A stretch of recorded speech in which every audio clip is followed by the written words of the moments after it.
Isang panukala ang isinusulong ngayon sa lungsod ng Cebu kung saan inaanyayahan ng lokal na pamahalaan ang mga pampublikong establishmento na magpatugtog ng mga Visayan o lokal na mga awitin.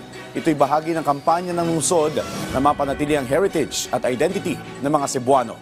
Ang sentro ng balita mula kay Jessie Atienza ng PTV Cebu.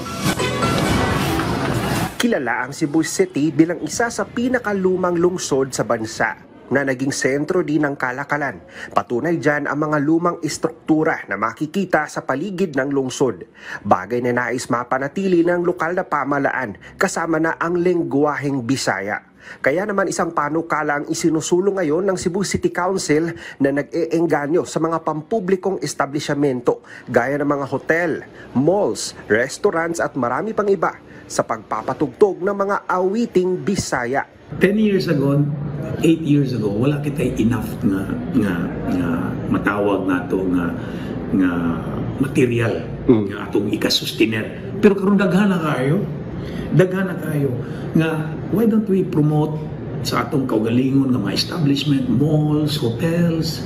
Sa isang privilege speech, iminungkahi din ni Garganera sa konseho ang pagpapalaganap sa paggamit ng Bisaya na dialect sa pagbati sa lokal man o banyagang mga bisita.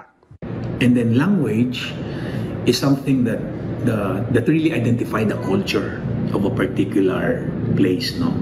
So studies show nga every week adunay lingwahe sa tibuok kalibutan nawa, may dialect nga nangawa tungod kay wala naman na siya i-practice. Although it was taken perhaps out of context, this is not mandatory, this is requesting.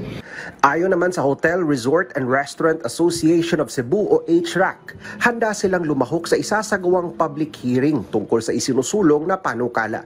Lalo't may kani-kaniyang branding na sinusunod ang bawat restaurant at hotel business. This is something we already do in our properties. I think if you put a mandatory 30%, it will be difficult as many of the hotels also have branding of their own, especially for piped-in music.